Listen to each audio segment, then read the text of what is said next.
For years, I thought home care was something you called when things had already fallen apart. When mom couldn't manage her own anymore, when there's a crisis, there's a fall or a hospitalization. I thought it was the last step, not one of the first. And I was wrong. And that's mistakes cost families more than you realize. I'm Kreisler, and this is Right at Home Long Beach, where we talk about senior care, aging, and how to help people you love stay safe in the home and independent at home. And today I want to share something that I've had to unlearn as I've gotten more into this space. And hopefully, this is helpful for you if you're a family listening to this.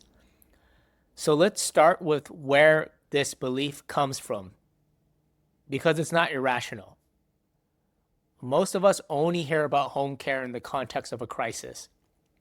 A parent is discharged from Long Beach Memorial after a hip fracture, and suddenly a social worker is mentioning home care options, or a family reaches the point where they can't keep up with the caregiving on their own, and someone finally just suggests, hey, maybe we should get some outside help. That's when most families first encounter the words home care. So it makes sense that the brain files it all under a crisis response, a last resort. But here's what I've learned from the years working with families across Long Beach, Lakewood, and Downey, the ones who have the easiest time with this transition, and the one whose parents do the best, are almost never the ones who call us in a panic. They're the ones who started the conversation early. Here's what most families don't realize.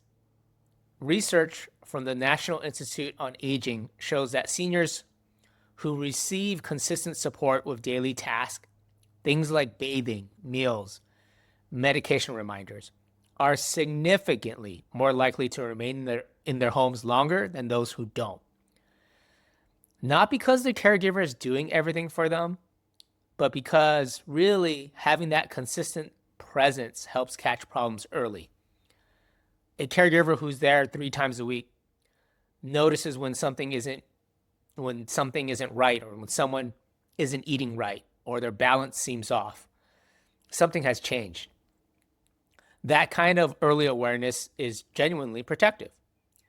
And then there's the cognitive piece. Isolation is one of the biggest risk factors for cognitive decline in older adults. Not disease, not genetics. Isolation. A caregiver isn't just helping someone get dressed.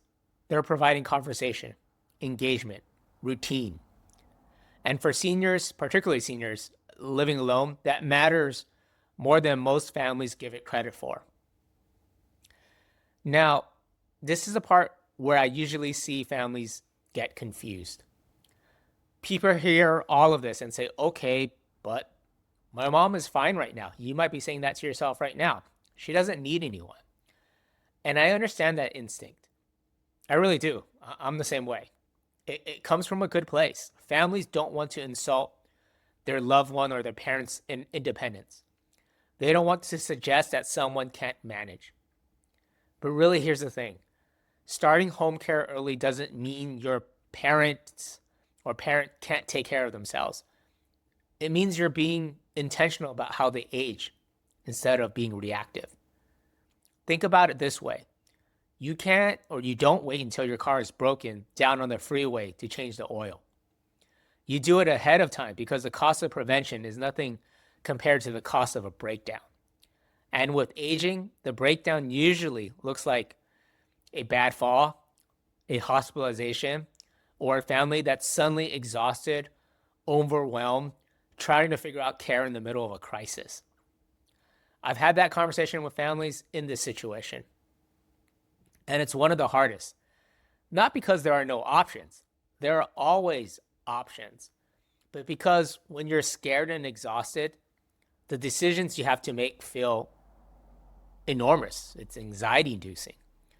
And the seniors themselves are often scared too. Compare that to a family that started home care, let's say 6 months earlier when things were calm. The caregiver is already familiar with the family and the loved one. The routine is already established. The parent already trusts the person walking through the door. This is a completely different experience. Let me give you a real sense of what early home care actually looks like, because I think a lot of times people picture something more intensive than what it usually is at the beginning, or they think about the heavy cost of it, the high cost of potentially it. For a lot of families, early home care means caregiving comes a few hours a day, a few days a week.